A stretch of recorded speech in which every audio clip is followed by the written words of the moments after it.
Good morning student. देखिएगा, आज हम अध्ययन कर रहे हैं 9.24 स्थायी पूंजी का अर्थ यानी स्थायी पूंजी वित्तीय प्रबंध के अंतर्गत पेज नंबर 353। देखिएगा, ये पूंजी मतलब स्थायी पूंजी व्यवसाय में दो प्रकार की पूंजी की आवश्यकता होती है। एक स्थायी पूंजी और दूसरा होता है कार्यशील पूंजी। स्थायी या अचल पूंजी वह पूंजी है, स्थायी को ही अचल पूंजी कहते हैं, जो स्थायी संपत्तियां जैसे कि भूमि है, भवन है, संयंत्र, उपकरण, मशीनरी, फर्नीचर आदि में विनियोजित होती है। ये संपत्तियां दीर्घकाल तक तथा निरंतर लाभार्जन करने के लिए प्रयोग की जाने वाली है और ये संपत्तियां जो होती है व्यवसाय की स्थापना तथा विकास के लिए आवश्यक है और व्यवसाय का संचालन बंद किए बिना इनको निकालना संभव नहीं है। स्थायी संपत्तियों के प्रतिस्थापन, पुनरुद्धार तथा आधुनिकीकरण के लिए भी स्थायी पूंजी की आवश्यकता पड़ती है। शोध एवं अनुसंधान, विस्तार एवं विकास तथा विविधीकरण की लागत भी इसमें शामिल है। तो ये क्या रहा स्थायी पूंजी। स्थायी पूंजी मतलब वे संपत्तियां है ना, क्या क्या, भूमि, भवन, फर्नीचर, संयंत्र इत्यादि है ना, जो अधिक समय या लंबे समय के लिए हम क्या है पूंजी को विनियोजित करते हैं लाभ कमाने की दृष्टि से, वो होती है स्थायी पूंजी। और दूसरी बात, स्थायी पूंजी और कार्यशील पूंजी के बारे में हमने 11 के है ना व्यवसाय अध्ययन में बहुत ही गहन अध्ययन से पढ़ा होगा। स्थायी पूंजी की मात्रा को निर्धारित करने वाले जो तत्व होते हैं व्यवसाय की प्रकृति। अगर व्यवसाय बड़ा है तो ऐसी स्थिति में स्थायी पूंजी अधिक लगेगी और व्यवसाय अगर छोटा है तो ऐसी स्थिति में बोला जाए कि स्थायी पूंजी कम विनियोजित करनी पड़ेगी। बड़ा है तो अधिक और छोटा है तो कम। व्यवसाय का आकार देखिएगा, सामान्यतः बड़े और व्यापक क्षेत्र वाले जो उपक्रम से अधिक स्थायी पूंजी की आवश्यकता होती है। व्यवसाय जितना छोटा होगा उतनी कम स्थायी पूंजी की आवश्यकता पड़ती है और जितना बड़ा होगा उतनी है ना अधिक लगेगी। उत्पादन की विधि, मेथड ऑफ प्रोडक्शन।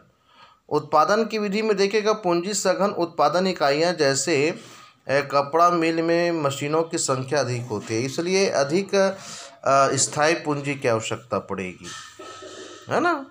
श्रम साधन उत्पादन जैसे हाथ करघा उपयोग में अपेक्षाकृत कम स्थायी पूंजी की आवश्यकता पड़ती है। स्वामित्व तथा जटिल मशीनों में बड़ी मात्रा में अचल पूंजी क्या है लगानी पड़ती है।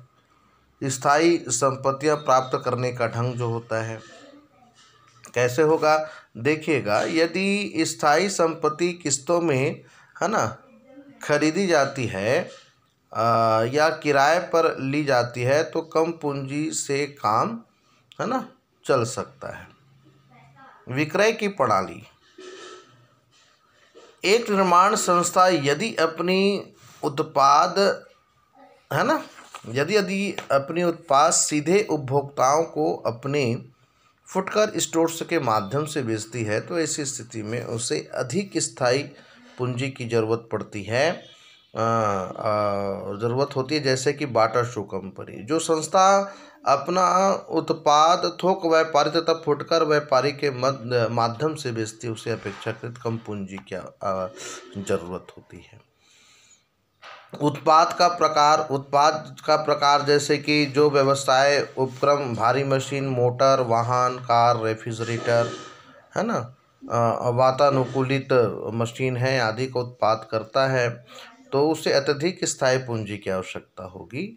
और इसके विपरीत हल्की मशीन, उपकरण, औजार, साबुन, तेल, बॉल पेन आदि का जो उत्पादन करने वाले उपक्रम को कम मात्रा में स्थायी पूंजी लगती है। तो इस प्रकार हम कह सकते हैं उत्पाद के प्रकार का एक महत्व घटक होता है जो स्थायी पूंजी की मात्रा को क्या करते हैं निर्धारित करते हैं। उसके बाद निर्माण प्रक्रिया की प्रकृति है, मशीनरीकरण का अंश होता है, टेक्नोलॉजी होती है। तो ये सब क्या है स्थायी पूंजी की मात्रा को निर्धारित करते हैं।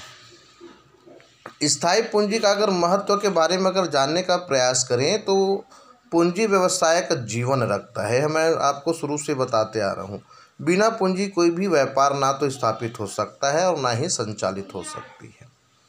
स्थायी पूंजी की जरूरत बुनियादी अधोसंरचनात्मक ढांचा, भूमि, भवन, यंत्र, मशीनरी, उपकरण, औजार, फर्नीचर, फिक्चर्स, पेटेंट है, अधिकार आदि तैयार करने के लिए होती है। ये सभी संपत्तियां व्यवसाय की स्थापना के लिए अपरिहार्य होती है। एक सुदृढ़ पूंजी संरचना व्यवसाय की सफलता की कुंजी होती है तथा भावी विकास के आधारशिला भी।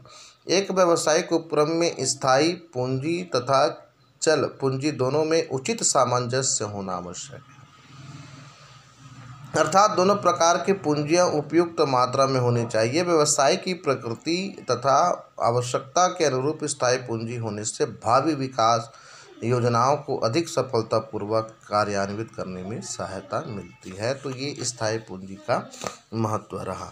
तो आपने क्या क्या देखा, स्थायी पूंजी का अर्थ भी देखा, स्थायी पूंजी की मात्रा को निर्धारित करने वाले तत्वों को भी हमने देखा, स्थायी पूंजी का महत्व भी हमने देखा।